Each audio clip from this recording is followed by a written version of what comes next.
speed. One expert says it's an investment that's inevitable. If a carbon tax is introduced to make it cost, for example, $90 per ton of CO2 emission, steelmakers will lose almost all their profits and will not be able to stay in business. But if a technology to produce steel without emitting greenhouse gases is successful, then that company can lead the world. Here with me in the studio is NHK World's Terui Takafumi. So, how are steel industries in other countries addressing this question of creating carbon-free steel? Well, Jean, there's no fully operational zero-carbon steel manufacturing at the moment, so makers around the world are racing to establish the technology, but their approaches differ considerably. Some European producers see hope in electric furnaces that do not use reduction. Instead, there's a separate process to reduce the iron ore. But again, the method to achieve the process without carbon emissions remains a challenge. On the other hand, steelmakers in Japan and China have large blast furnaces and don't use electric ones much.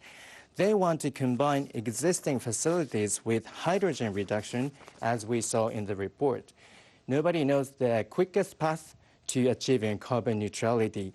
Makers believe whoever wins that race will be able to dominate the industry. So what's in the background of the steelmakers' rush toward decarbonization? They are facing growing demand from both society in general and business partners.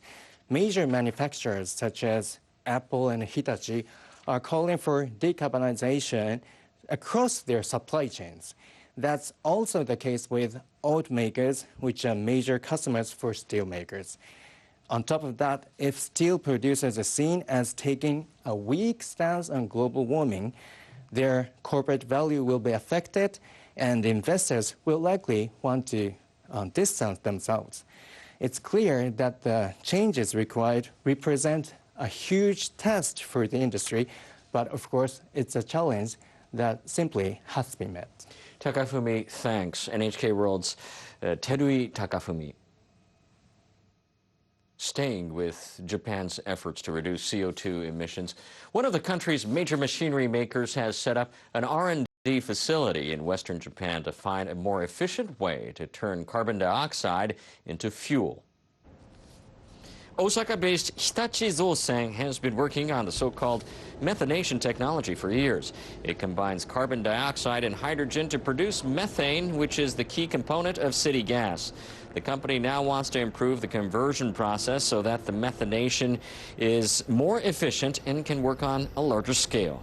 Executives say they aim to start supplying the technology to industries with large carbon footprints, including the steel and energy sectors, by 2025. All right, let's have a look at the markets.